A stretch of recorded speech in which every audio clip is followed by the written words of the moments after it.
السلام علیکم بزرگوں، دوستوں اور پیارے بھائیوں، مجھے کافی دنوں سے میں سوچ رہا تھا کوئی ایسا پروگرام بناؤں جو ساری دنیا کے لوگ دیکھے اور دین کی باتیں سمجھے۔ تو اللہ کا شکر ہے کہ آج یہ پروگرام ہمارا راہ عمل آپ دیکھ رہے ہیں۔ راہ عمل میں نے یہ کوشش کیا ہوں کہ اچھے مفتی، مولانا، عالم، فاضل حضرات قرآن اور حدیث کی روشنی میں ہر مسئلے اور ہر موضوع پہ اپنی باتیں رکھے اور اسے ہم لوگ غور سے سنیں اور عمل کرنے کی کوشش کریں۔ تو آپ سب سے پہلے یوٹیوب میں جائیں اور راہ عمل دیکھیں اور اسے سبسکرائب کریں تاکہ جو بھی اس میں پروگرام آئے آپ اسے دیکھ سکیں، اور اپنے دوستوں اور عزیزوں کو بھی شیئر کریں تاکہ وہ لوگ بھی اس سے فیضیاب ہو سکیں، اور اسے لائک کریں۔ انشاءاللہ آپ لوگوں کی اس کوشش سے ساری دنیا میں ہر گھر میں دین کی باتیں گھر گھر تک پہنچ جائیں گی۔ عمل سے زندگی بنتی ہے جنت بھی جہنم بھی، یہ خاکی اپنی فطرت میں نہ نوری ہے نہ ناری ہے۔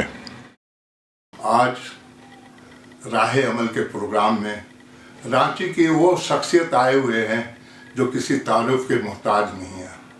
آج ہمارے بیچ جناب مولانا ڈاکٹر محمد اصغر مصوائی صاحب، جو عیدین امام رانچی ہے اور بریاتو جامع مسجد کے پیش امام ہیں، اور اللہ کا شکر ہے کہ ٹونڈا کالج میں اردو شعبہ کے پروفیسر ہیں، جو آج ہمارے بیچ تشریف لائے ہوئے ہیں۔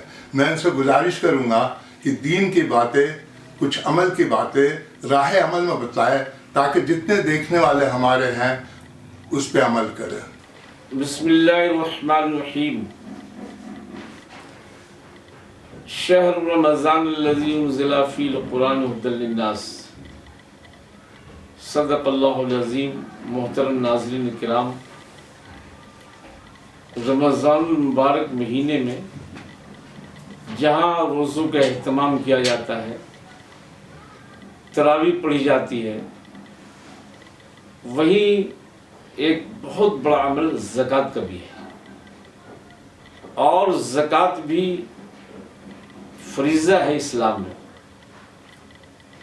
زکوٰۃ کی افادیت، اس کی اہمیت علماء کرام بتاتے رہتے ہیں۔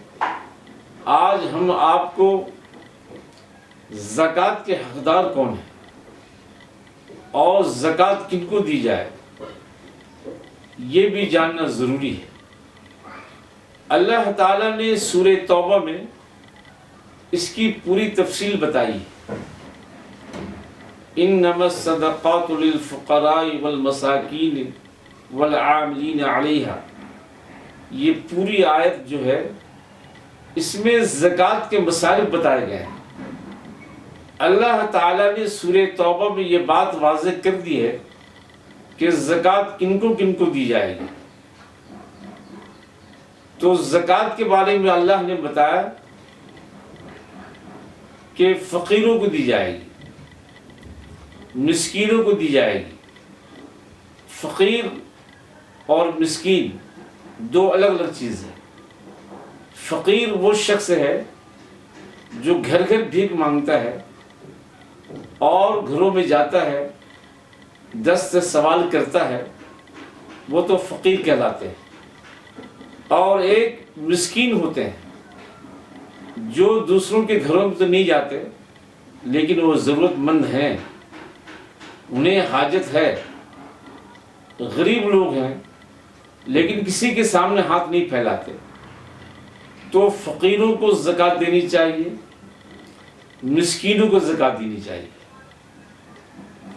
اور قرآن میں اللہ نے فرمایا والعاملین علیہا، اور اپنے مالوں کی زکوٰۃ ان کو بھی دو جو زکوٰۃ کی وصولی کرتے ہیں۔ جو زکوٰۃ وصولتے ہیں ایسے لوگوں کو بھی زکوٰۃ کی رقم دی جا سکتی ہے۔ یہ تین مصرف ہوا۔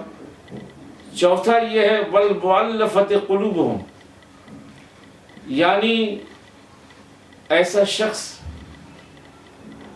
جو اسلام کی طرف مائل ہے اور اسلام کی طرف اس کا رجحان ہے، اس میلان کو باقی رکھنے کے لیے اور اس میلان کے اضافے کے لیے اللہ تعالیٰ نے اس بات کی اجازت دی ہے کہ آپ ان کو بھی زکوٰۃ دے سکتے ہیں۔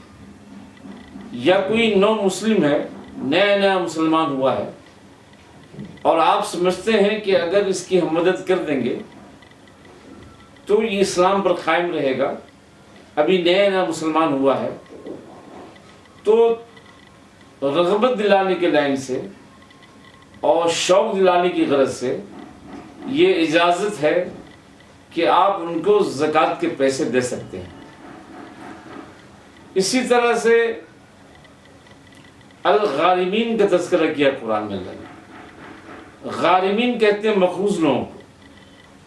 مسلمان ہے، مقروض ہے، بیوی بچوں کے علاج کے لیے، گھر کے اخراجات کے لیے اس نے قرض لے لی لوگوں سے، اور اتنا غریب شخص ہے کہ وہ قرض ادا نہیں کر پا رہا، اس کو شریعت کی اصطلاح میں غارمین کہتے ہیں۔ تو اللہ تعالیٰ نے اس کی اجازت دی ہے کہ آپ کے معاشرے میں، محلے میں، علاقے میں اگر کوئی ایسا مسلمان ہے جو غریب ہے اور مقروض ہے، دوسروں سے قرض لے رکھا ہے، تو زکوٰۃ اس کے قرض کی ادائیگی کے لیے آپ زکوٰۃ کے پیسے دے سکتے ہیں۔ شریعت میں اس کی اجازت ہے، اللہ نے اس کی اجازت دی ہے۔ اور اس کے بعد اللہ تعالیٰ نے فی سبیل اللہ کہا ہے، یعنی جو لوگ اللہ کے راستے میں نکلے ہوئے رہتے ہیں، اللہ کے راستے میں علم حاصل کرنے کے لیے، اللہ کے راستے میں دعوت و تبلیغ کے لیے، اللہ کے راستے میں نیک کام کی اشاعت کے لیے، امر بالمعروف کے لیے نکلا ہے، تو اجازت یہ ہے کہ ان کو زکوٰۃ کی رقم دے سکتے ہیں۔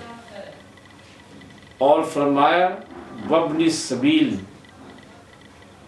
جو لوگ مسافر ہیں، ایک شخص دوسرے شہر کے رہنے والا ہے، آپ کے شہر میں آیا اور اس نے یہ کہا کہ میں محتاج ہو گیا ہوں، اگرچہ وہ شخص اپنے شہر میں ارب پتی کروڑ پتی شخص ہے، لیکن آپ کے شہر میں وہ آیا اور پیسے اس کے پاس نہیں ہیں، مسافر ہے، تو اللہ تعالیٰ نے اجازت دی ہے قرآن کے حوالے سے کہ آپ اس مسافر کو، کہ اگرچہ وہ بڑا آدمی ہے، دولت مند آدمی ہے، لیکن جس شہر میں وہ ہے اس کے پاس پیسے بالکل نہیں ہیں، محتاج ہو گیا ہے، تو آپ اس کو زکوٰۃ کی رقم دے سکتے ہیں۔ اسی طرح سے وفی الرقاب کہا ہے اللہ نے کہ ایسے لوگ جو ناحق قید ہیں، بیجا حبس میں مبتلا ہے، کوئی غلطی اس نے نہیں کی، کوئی خطا نہیں کی، اور اس کو قید کر دیا گیا، اس کو جیل میں ڈال دیا گیا، تو اس شخص کی رہائی کے لیے اور اس شخص کے خلاصی کے لیے آپ زکوٰۃ کی رقم دے سکتے ہیں۔ یہ گنجائش رکھی گئی ہے۔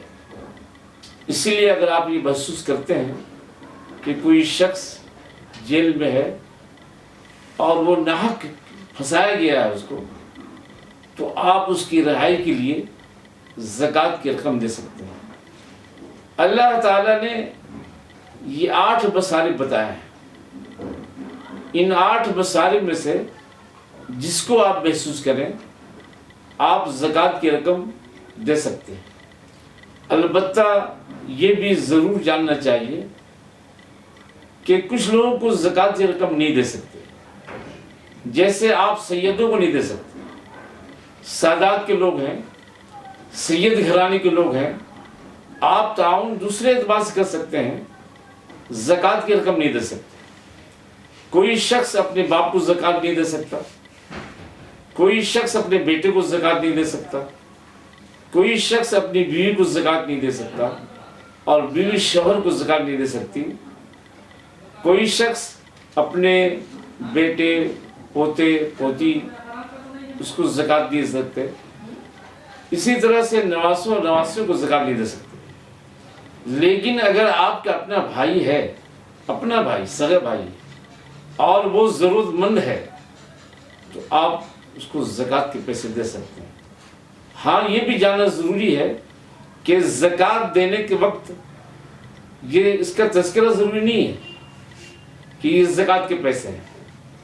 آپ صرف نیت کر لیجئے، اب بھائی کو زکوٰۃ دے رہے ہیں، پیسے دے رہے ہیں، زکوٰۃ دے سکتے ہیں، یہ بتانا ضروری نہیں کہ زکوٰۃ کے پیسے ہیں۔ بہن ضرورت مند ہے تو بہن کو زکوٰۃ دیجیے، چچا کو زکوٰۃ دے سکتے ہیں، چچی کو زکوٰۃ کی رقم دے سکتے ہیں، خالہ خالو کو دے سکتے ہیں، پھوپھی پھوپھا کو دے سکتے ہیں، ماموں اور ممانی کو زکوٰۃ کی رقم دے سکتے ہیں۔